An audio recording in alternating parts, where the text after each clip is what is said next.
Svana took up the scroll and wound the wooden spools to read. Government.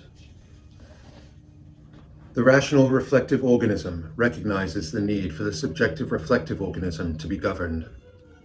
In the innate environment, the competition for resources is automatic according to comparative need and ability, and a balance is found between the needs of the competing organisms so long as the environment remains consistent. As the environment shifts, so does the balance between the organisms that rely on it for provision. In the subjective reflective context, where one or more organisms develop the ability to manipulate their environment according to subjective reflective intent, and the balance of the environment shifts according to that manipulation, and to the extent that manipulation is driven by subjective desire, as opposed to objective need within the context of the evolution of the environment itself to meet its own objective potential, the environment weakens in its ability, not only to realize its own potential, but also in time in its ability to provide for the subjective reflective organism itself. In the rational reflective context, the reflective organism develops the recognition of the need to govern subjective intent in light of the maintenance of the integrity of the environment for the benefit of the organism itself. In the objective reflective context, the rational organism recognizes the ability to channel manipulative intent towards the manifestation of the objective potential of the organism. Constructs have to be employed in the channeling of manipulative intent. These constructs are designed by the rational organism to encourage and discourage sets of behavior considered to be beneficial to the organism in terms of resilience and in terms of strength. These constructs have to be sufficiently designed through intellective consideration to strengthen certain influential forces over others in the macro environment of the organism's experience, while taking into account the inevitable interconnected environmental shifts that occur with any change in influential force. Government, control system, influence and interrelation, structure of power. In any given environment, a structure of power applies. This structure of power is the representation of the balance of influences at play. These influences include those derived from individual and collective subjective intent. The nature of the subjective reflective organism is to promote its own immediately perceived interests, regardless of objective need and regardless of objective cost to the extent cost may be or seem to be externalized. Structure of power exists at all levels of the experiential existence, from the individual to the family, to the community, to regions, to nations, just as it exists in innate nature of the planet itself, as well as to the generation of organisms over time. The structure of power in a given context is defined by force of mental influence, intellective or emotive, and by force of physical influence, the control of physical resources and their provision. The utmost structure of power is in the environment itself, the laws that govern its manifestation, in its capacity for provision, in its own stability and resilience. Those laws govern the innate experience of organisms within that environment. When the subjective reflective mind recognizes its ability to manipulate its environment to its interests, new hierarchies arise in which the organism with the greatest power of manipulation, the greatest power of influence, takes control. This power will remain until it is no longer supported or until it is outcompeted by another organism.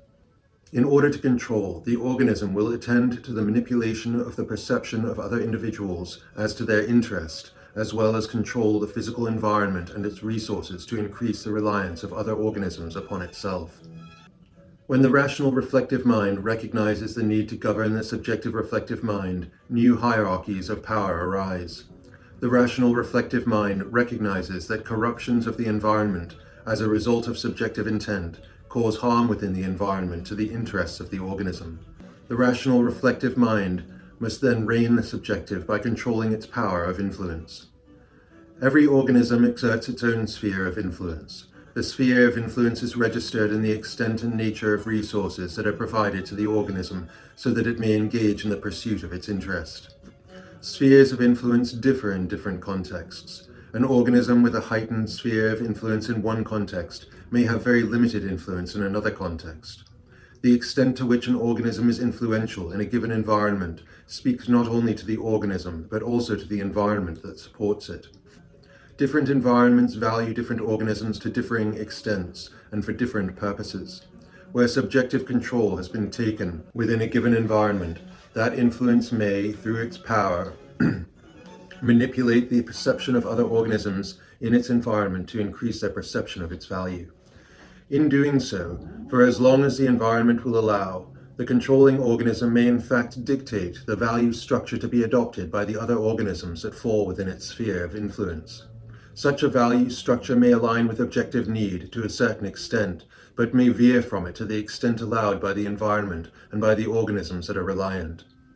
The existence of subjective power structures does not imply positive objective value. Objective value is measured as if outside of time. Objective value takes ultimate cost, irrespective of immediate influence, into account. Government. Control system. Influence and interrelation. Structure of economy. Where objective need is not met, the subjective structure of power corrodes. The structure of power must be seen to provide. It is through being seen to provide that the power structure, in mimicking the innate provision of the environment as a whole, may take advantage of the innate survival instinct that remains to compel the subjective intent. In mimicking the beneficent role of innate provision, the structure of power reinforces its influential position. Innate need consists of the basic provisioning of the organism with what it requires to survive. Subjective need consists of what the organism can be manipulated through recalibration of the emotive faculty to perceive itself as needing. Subjective desire consists of what the organism can be manipulated to want, regardless of objective need and regardless of ultimate cost. Where subjective reflective organisms realize increased capability to influence an environment to their benefit, and if they do not develop their rational capacity to govern themselves, and if they are not regulated by exterior rational faculties within their environment, then they may realize their ability to manipulate other organisms by calibrating the emotive faculties of those organisms away from objective need and towards the interests of the manipulating organism. This process may take place over time, or may take place generationally. It is the adaptation of organisms within an environment to changing circumstances. In the case of the subjective manipulation, it is the enticement through the promise of provision, and through escalating provision to the extent it may be supplied whether as a matter of perceived import or actual import, the expectation of the manipulated organism shifts. The manipulated organism develops emotive responses that then seek, regardless of physical requirement, to be satisfied. In the innate state, emotive responses are inseparable from the physical state. In the subjective reflective state, emotive responses may dislodge from innate or objective requirement. In the context of environmental provisioning, the developed and triggered emotive response can be calibrated to serve influential interests that may or may not in fact provide the substance the emotive response would once have expected. As the expectation shifts in calibration from substantive to indicated, the subjective mind is temporarily satisfied, but that which required the substance is not satisfied and is instead repressed. The organism becomes enslaved to its emotive faculty as controlled by the influential powers in its environment that have the ability to manipulate the provisioning of the environment itself. At that point, no longer does the organism interact with the innate substance of the provisioning environment, but rather must take provision from another organism, even of its own species. This construct of staged removal from raw provision may appear efficient in the immediate term, but it fails to take account of the costs that accrue so long as consumption and valuation are governed by an emotive faculty that has been calibrated to serve only subjective intent. The provisioning environment shifts in that context to consist of the provisioning organism, and from that point, the organism within the influential sphere of the provisioning organism is subject to the provisioning organism. When one organism becomes subject to another, its sphere of perception shrinks to meet the requirements imposed by the provisioning organism, the requirements that will maintain the limitation of the perspective of the subject organism so that it is, to the extent possible, in thrall. By taking on the role of the provisioning environment, while lacking the objective innate insight of the provisioning environment, the provisioning organism degrades the environment to the level of its applied comprehension. In the severe case, this results in the depletion of available resources as a result of the destabilization of the balance required to provide the breadth of manifested potential necessary to support the provisioning organism and that which it relies on. government, control system, influence and interrelation, experimentation. Just as in the innate environment, in the subjective environment, different balances of governance and provision may take root of influence. As a subjective organism develops the ability for rational consideration, it realizes the risk inherent in the ungoverned subjective intent. The opportunity for comparison, first between subjective provisioning and innate provisioning, and second between variations of subjective provisioning, triggers the growth of the rational capacity. As the rational capacity grows, so too does the intellective faculty develop. The intellective faculty provides the ability to consider the calibration of the emotive faculty. Where the intellective faculty recognizes a dissociation of the emotive faculty and innate need, the intellective faculty may consider what mechanisms are required to recalibrate the emotive faculty, and what efforts of influence must be made to counteract external forces of influence that might seek to maintain the dissociated state. Where the intellective faculty is able to respond effectively to the subjective intent, the environment in which it exists will take on different characteristics from its prior manifestation, from other environments that have not responded to manage the import of subjective intent, and from other environments that have responded to manage subjective intent, but have done so differently according to an inevitably different balance of governing influences. This development of various environments is equivalent to the generation through evolution of organisms into biodiverse habitats in the innate context. In the reflective context, the increasing diversity of governing influences allows a greater array of consideration in the management of varying states of influence. In the subjective reflective context, where the rational arises to govern, the governance must take place by rule. The subjective reflective mind has not developed the intellective capacity to internalize objective principles that are, in its perspective, contrary to its subjective interests. In each such different environment, different arrays of rules are developed to guard against that which has happened to offend the rational capacity in the environment in question. The rules are reactionary. They are in response to threats known in the immediate. The reactionary position is precarious, because its perceptive ability is limited to past offenses that materialized before their harm was known. The reactionary position recognizes its vulnerability. Rules are specific, and the subjective intent they seek to govern is agile in the pursuit of its interest. The inherent distrust in this developing environment creates friction not only between the interests of rational and subjective intents, but also between different environments that have each precariously managed to achieve balances of their own that they rely on and do not wish to be upset. As frictions arise in the interaction between organisms of differing interests within a given environment, so too do frictions arise in the interaction between different environments when they grow and meet at their borders in a diminishing macro environment. Just as the interests of organisms within a given environment must be managed to find a sustainable balance, wherein sufficient provision is achieved, so too must two or more environments find balance between them as entities themselves, as collective organisms themselves, within the macro environment they share. Government, control system, influence and interrelation, harmonization. Where two differing systems meet, they may mesh to the extent they are in fact compatible. Where two systems meet that are not compatible, friction is created. Where the difference is great, the friction may be too great to manage, and the systems then engage in direct conflict in which the system with greater provisioning will take influence over its competitor to the extent of its ability to achieve its intent. Where the difference is small, the friction may possibly be managed through the manipulation of perception such as to allow the compromise. The compromise is a space in which the two may meet without conflict. The benefit of this meeting place for the rational capacity is the increased potential for growth of the intellectual faculty and the opportunity for the ongoing recalibration of emotive response to allow the strengthening experience of trusted difference. The recognition of the ability for the systems and their respective organisms to compromise for purposes of intellective benefit gives rise to the incentive to further harmonize the systems, so to further internalize the substantive import to be gained. It is through this internalization of substantive import that the individual organism, or the system of organisms, develops the recognition of the basic principles that later act as indicators towards objective recognition and intent.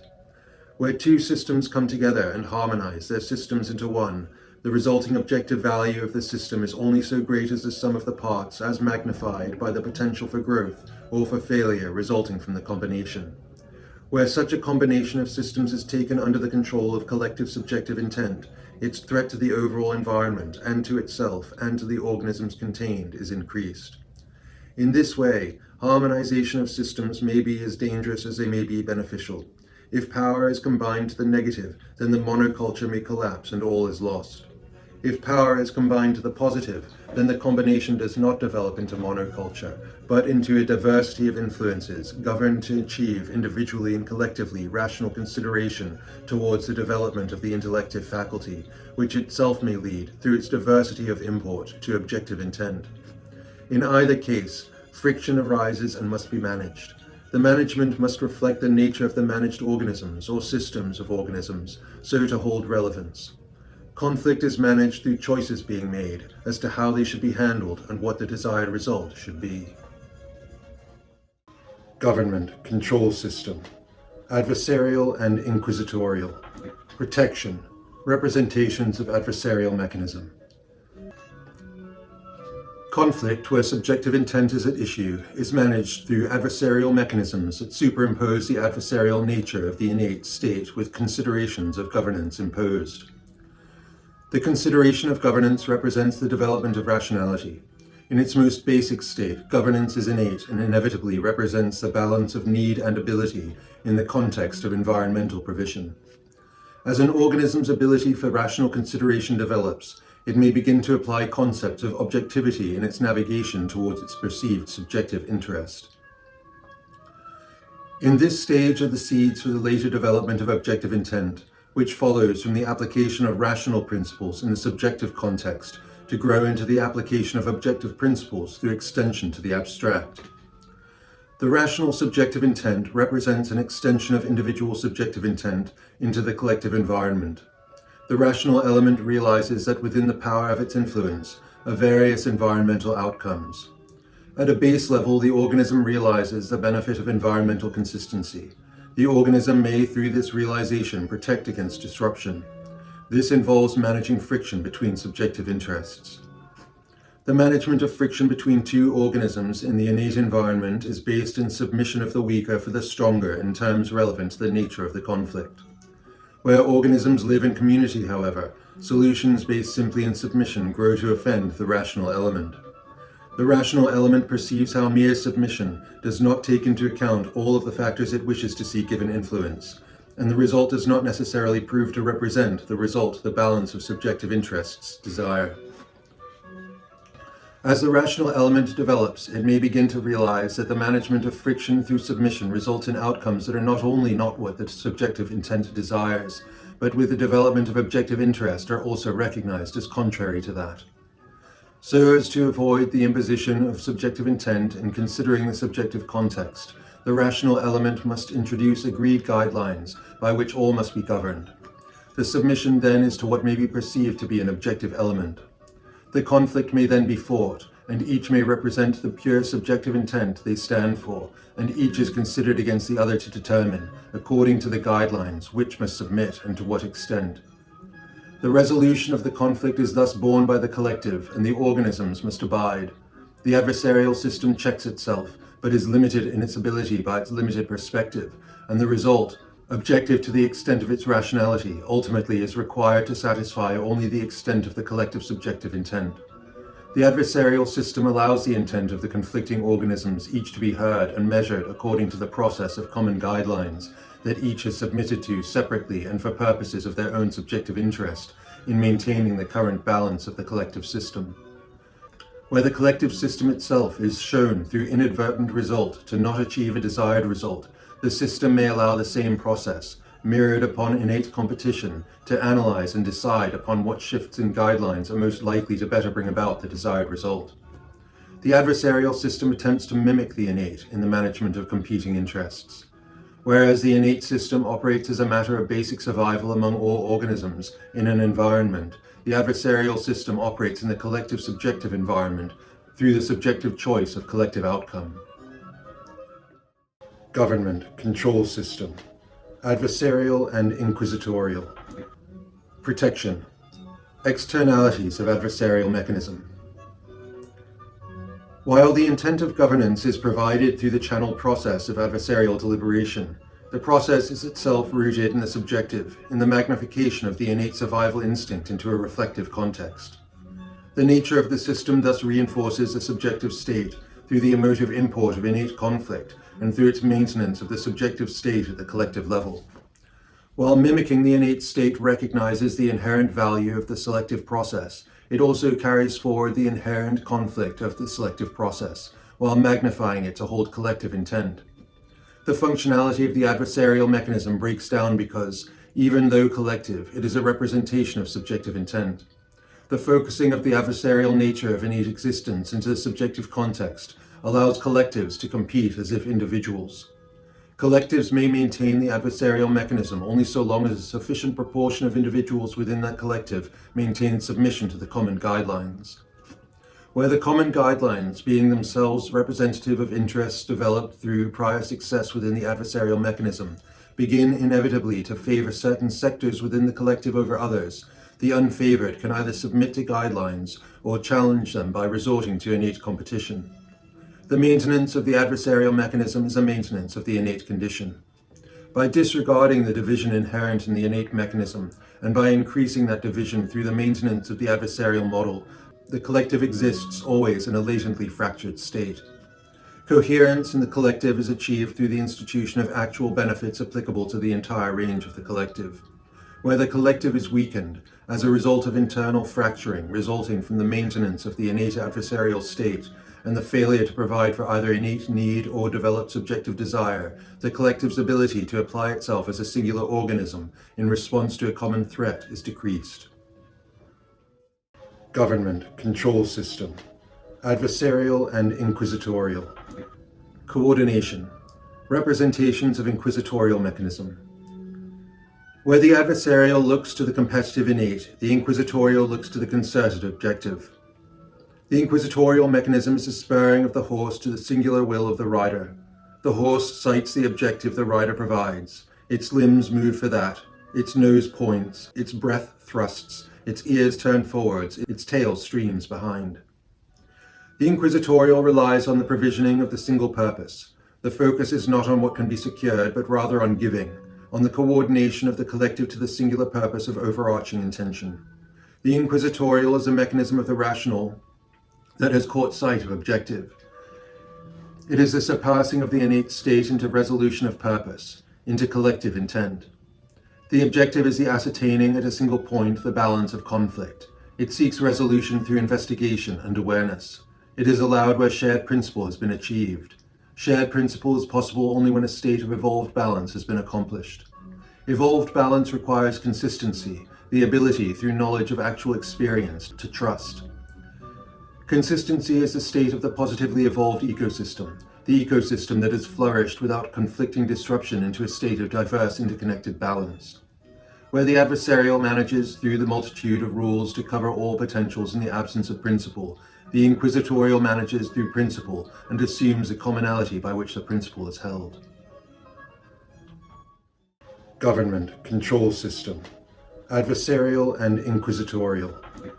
Coordination, externalities of inquisitorial mechanism.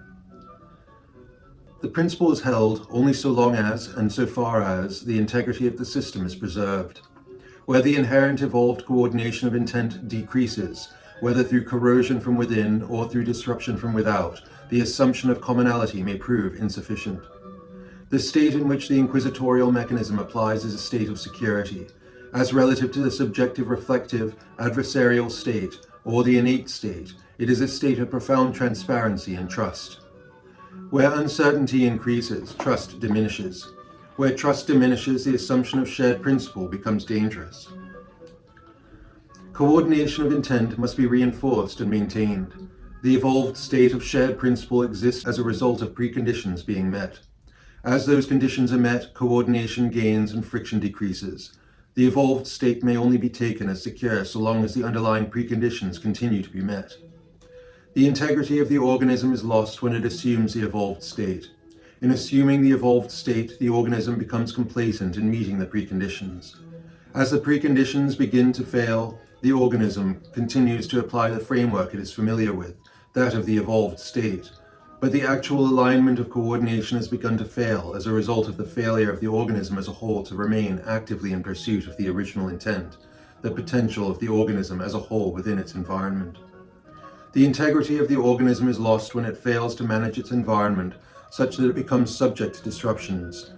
In not spurring ever towards the ever clearer yet ever receding objective, the organism becomes pestered by that which might feed from its fat, from its lethargy, from the weight of misguidance, from the heat energy of the friction itself. Government, limitation and subsidization, rule and principle, rules, representative construct. The breadth and depth of the necessity for rules to guide an organism is representative of the subjective state of the organism. The subjective reflective organism seeks from its maintained innate instinct to achieve what it can achieve for purposes of satisfying its innate survival instinct and the corollary instinct to seek control once reflection is achieved to the extent it can be secured. The subjective reflective organism is not capable of committing itself beyond itself. It seeks to make its way where it may make its way.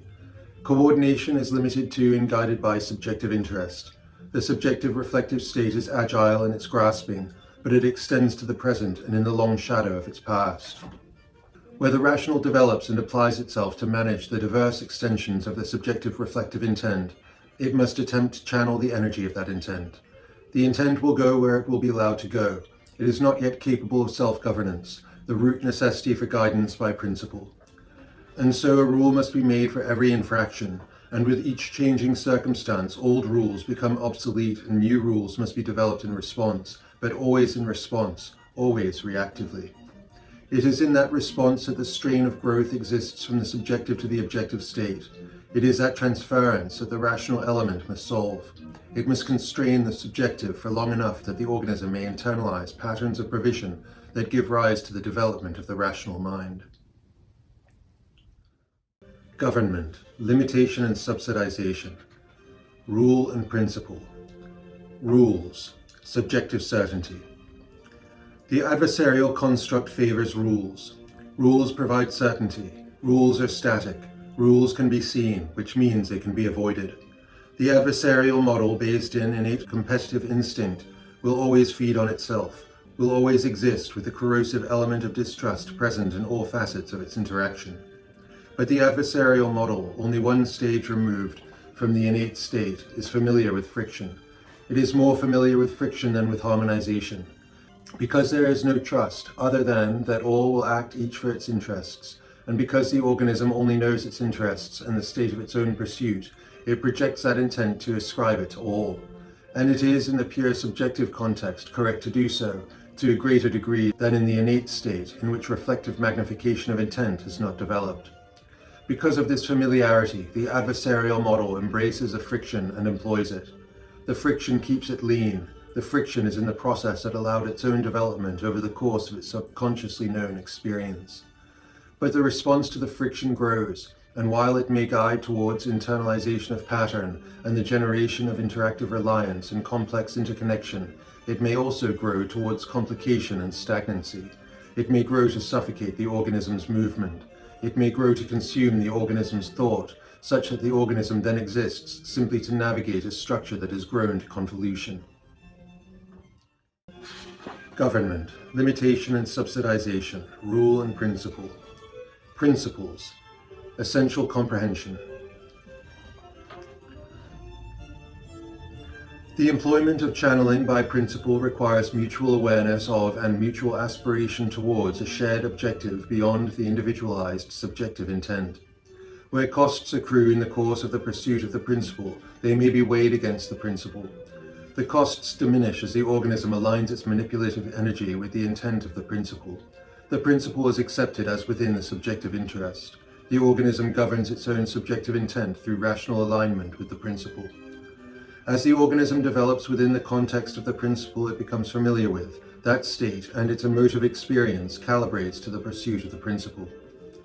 In order for this calibration to occur, the organism must have developed its rational capacity to consider experience over the course of time.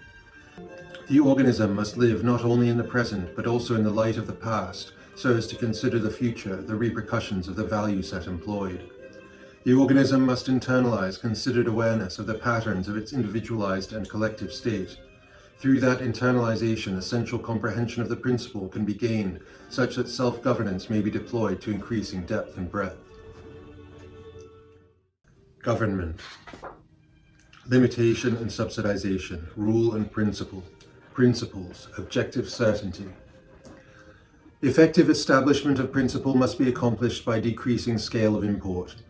Where principle is established and followed through overconfidence in rational capacity, or through failure in the calibration of emotive response to align with the objective intent, the absence of the adversarial construct can mean the failure of the organism to register the misguidance of its course.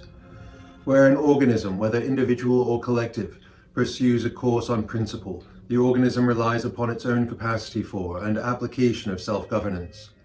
The dismantling of the adversarial construct means there is no structure in place by which to regulate the pursuit of intent. In such a case, the organism can act as if unaware of the immediate, and evidence in support of any contrary position may be discarded as incompatible with the principle. It is easy for the principled path to fail in this way, as the very nature of the principled path is to pursue the worthwhile objective, regardless of immediate apparent cost. The risk is in the correctness of the determination of the principle. Reliance on principle relies on the security of interconnected consistency to take on the greater risk of harmonization of intent.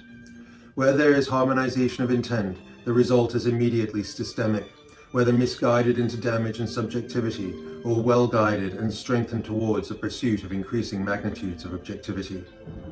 The core principle must be established in its most abstract form if the organism is to hold certainty in its provision. From that core stem the principles that pertain to all. They are the pathways of objective interconnection. They may be perceived definitionally once the core principle has been internalized. Once the core principle has been confirmed, necessarily in outline, then all intent may be set towards its achievement in the various applicable contexts. The principles retain relevance to the extent of their abstraction. Those of most depth may be relied upon most deeply.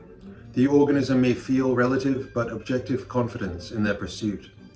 Where they pertain, the organism need not debate, and all of that of which the organism is constituted may act for the principle with confidence. To the extent deep principles are in play, the sternness of the organism towards their pursuit is justified. The stern path is the most direct path perceived by the organism towards the internalization of, and thus the embodiment of the principle.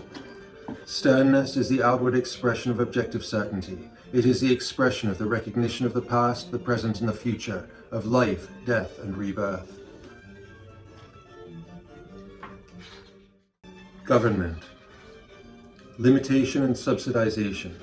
Existent and innovative interests. Protection of market share. Efficiency. The collective organism becomes the provisioning force. The collective organism becomes the environment. The collective organism chooses what the environment would be. In becoming the provisioning force, the collective organism must choose how capital is to be invested and how resources are to be allocated. The collective organism is reflected in the result. Where the collective organism is governed carefully, it will develop the roles of the interconnected parts towards efficiency. Efficiency is achieved where each individual organism within the collective organism plays the role to which it is suited within the construct of the application of intent towards the established objective. The collective organism, in governing itself, must ascertain that which reliably acts towards the established objective of its own accord. The extent of reliability is the extent to which the principle has been internalized by the individual parts, and, to the extent the reliable parts are settled and established, they act as a structure by which to develop the calibration of emotive response through environmental consistency. Where the structure of provisioning is efficient, the organism, whether individual or collective, may operate towards further objectives.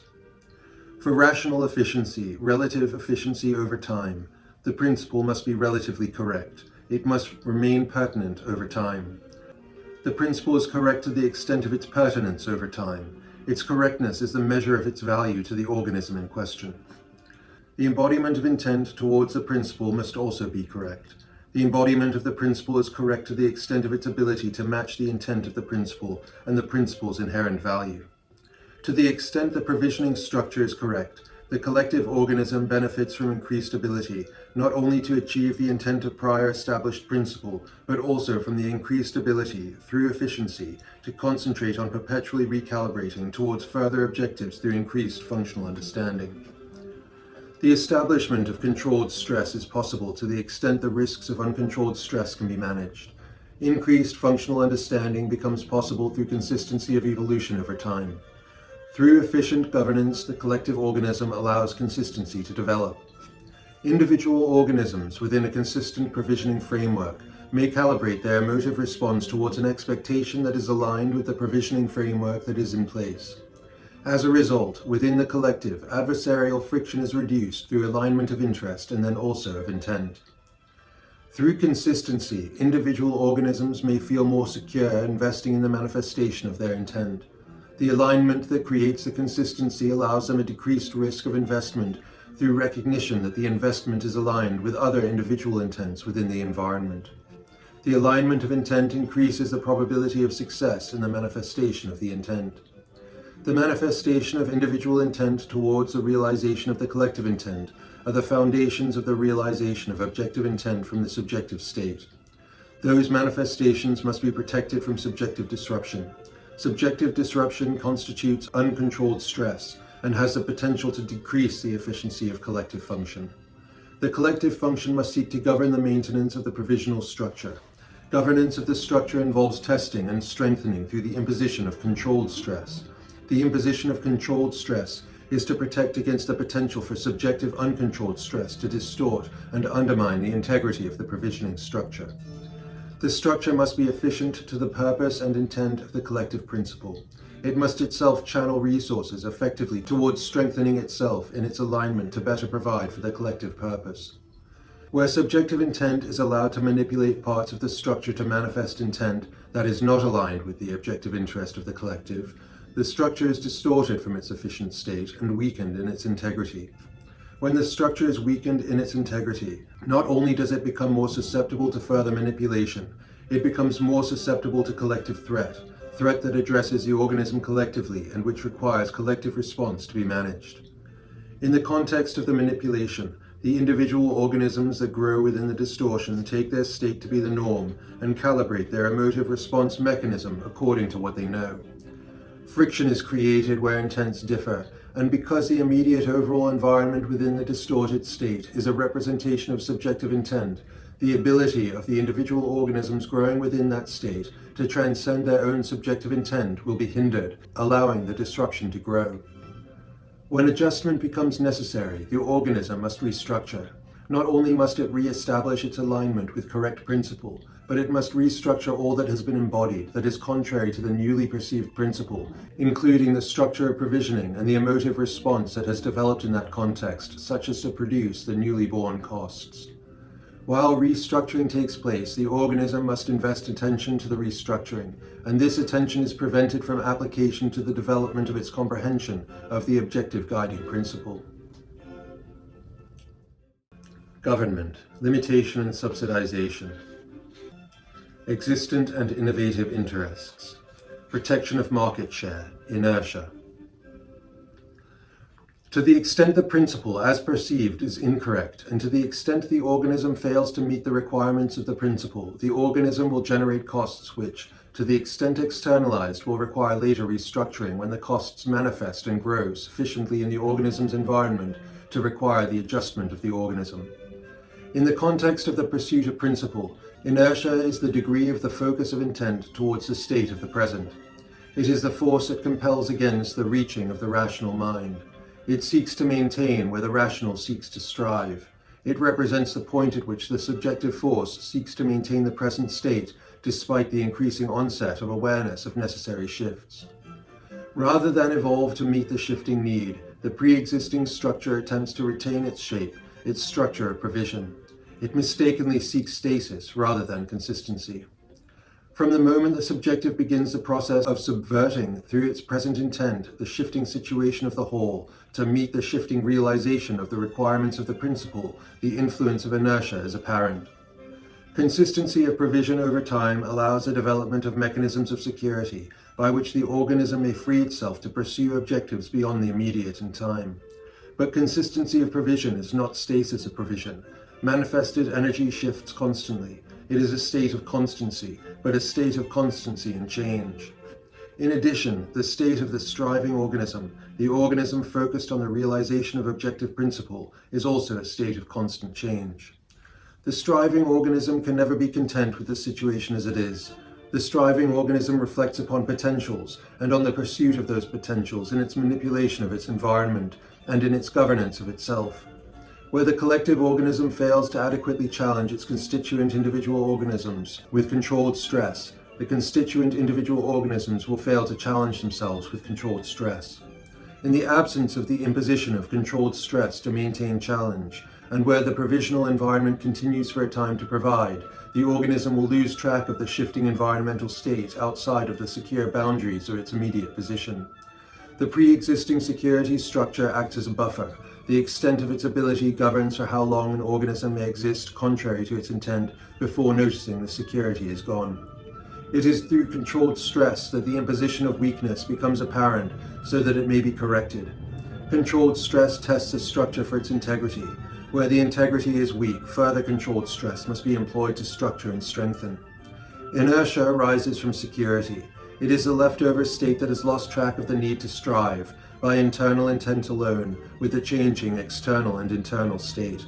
It is the state of the innate, the state of the underlying order, where all is compelled precisely and simply without subjective awareness and without the compelling collective thirst for individualized objective understanding. In its pursuit of objective understanding, the collective must seek to manifest an efficient structure of provision. To be efficient, the structure as a whole must be reliable. To be reliable as a whole, the structure must be reliable in its parts. In time, as the environment shifts, as the perception of the objective develops with increased perspective, the extent of the reliance of the structure on its various provisioning elements changes. In the consistent environment where controlled stress is employed, this shifting reliance is gradual and slight. The structure in such a case is correct, but it requires gradual shifts, a steady repositioning. The joints are kept fresh, so the structure may be reconfigured with relative ease.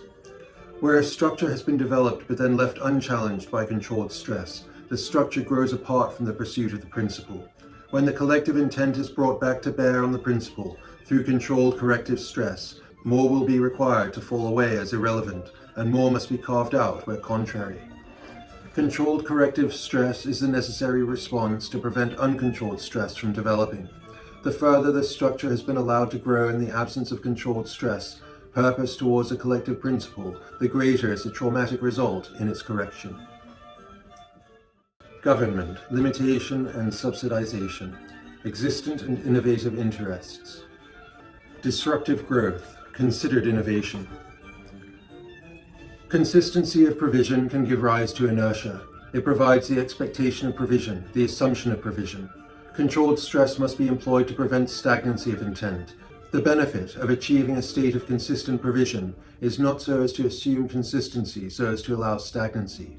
It is in its ability to provide the basis of security by which prior achievements may be improved upon and new achievements accomplished. Complacency is the consideration that the present state is sufficient to justify satisfaction. The present state can never be allowed to justify satisfaction. As soon as the present state succumbs to a degree of comfort in its achievement, the tide of subjectivity can be seen encroaching upon objective gain towards the principle. Security does not necessitate the extremes of comfort. While security is a form of comfort, it need not give rise to complacency. Complacency is the slowing of the organism, the locking in time to the present state. It is to confuse the present state for the objective. It is to retract the objective from the distant to the immediate. The force that acts and is strengthened in that process is the subjective force. Where the subjective force allows itself to attribute the desired state to its own state, it has shifted the parameters of its value scale. The individual subjective construct of the moment takes on heightened importance through being emotively equated with the state of its potential. In having allowed itself to consider itself as having reached a potential, it inflates itself while diminishing the potential. Satisfaction allows comfort. The subjective retakes charge of the organism. Sternness opposes complacency. The objective principle must be met in order to be internalized. The organism, in reaching for embodiment of the principle, becomes stronger. The benefits of that increased strength include security within the environment. The security allows consideration of the objective. Consideration allows the objective to retreat. The retreat of the objective is the increased range and extent of the perception of the organism. The increased range and extent of perception allow the organism to see more of what underlay what it had previously seen. It allows the organism to recognize its previous objective principle as itself a manifestation of something deeper, something more distant. The previous objective becomes a waypoint to a still distant destination, rather than the destination itself. At every stage of the pursuit of objective, if the organism is not to succumb to inertia through complacency, the organism must recalibrate its objective to the extent of its perception. The organism may not take comfort in achievement, may not rest in achievement. In achievement, the organism must use the security achieved for active contemplation, for active resetting of perspective towards the objective, for active recalibration of the emotive response mechanism to meet the requirements and changing structure of embodiment and expectation. Government, limitation and subsidization. Existent and innovative interests. Disruptive growth. Considered growth architecture. The process of acting to manifest the objective is a process that is embodied in the growth architecture of the organism and its environment. The organism represents, in purpose and in embodiment, the principled state it has achieved through the evolution of its perception of and its action towards its objective. While the structure of the organism represents a sum of past experience to appear in the present state, the organism may, with objective reflection, apply itself to the development of structure that will allow growth towards that required by the objective. It is this process of emulation that fuels the evolution of the organism towards its objective. In order to emulate, the organism must develop the structure that will be required to give rise to the form of its objective. Considered growth architecture is the application of innovation in the building of the structure that underlies and allows manifestation. Just as it is corrosive to the organism's potential to take comfort in the achieved manifestation, it is systemically defeating to take comfort in the achieved framework that underlies that manifestation. While the achieved state may be superior to the previous state, it is the trajectory that brings lasting value. The trajectory must be maintained through controlled stress. Controlled stress requires not simply the testing of the manifestation as embodied, but also the potential of the framework to carry the ever-increasing weight of the import of the objective. The greater the objective, the greater the weight of import, the greater the cost of failure.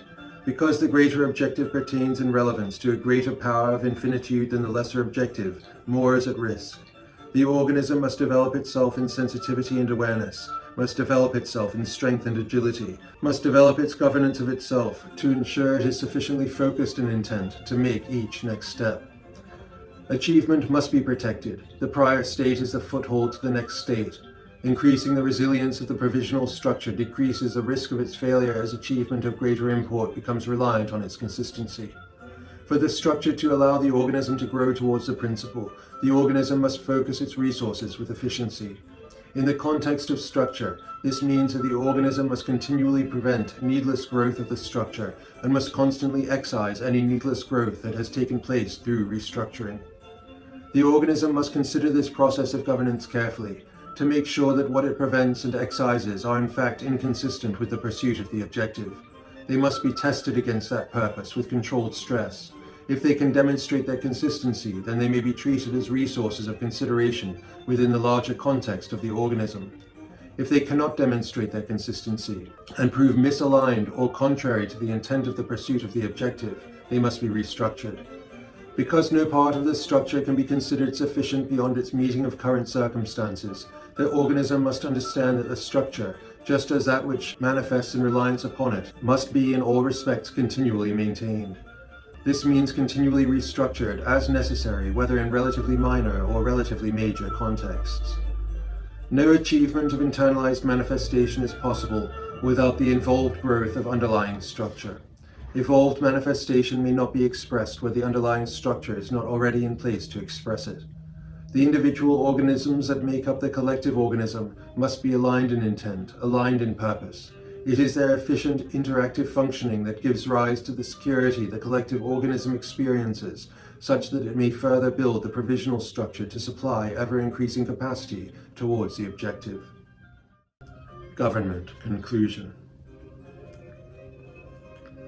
The management of the collective organism must take into account the balance of influence within the interrelation of individual organisms and the provisioning environment within the context of its own overall influence.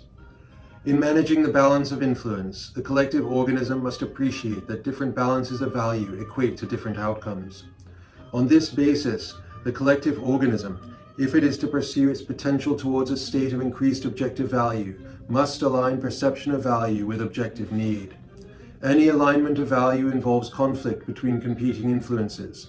In the subjective state, the conflict maintains a reflection of the innate state and is adversarial, and the governance, where rational awareness develops, must be rule-based. Where the rational awareness has, through the imposition of rules, maintained a situation in which consistency of provision has allowed a consistency of environment sufficient to allow the recalibration of the emotive response mechanism, then, in recognition of shared intent, the inquisitorial mechanism may be employed.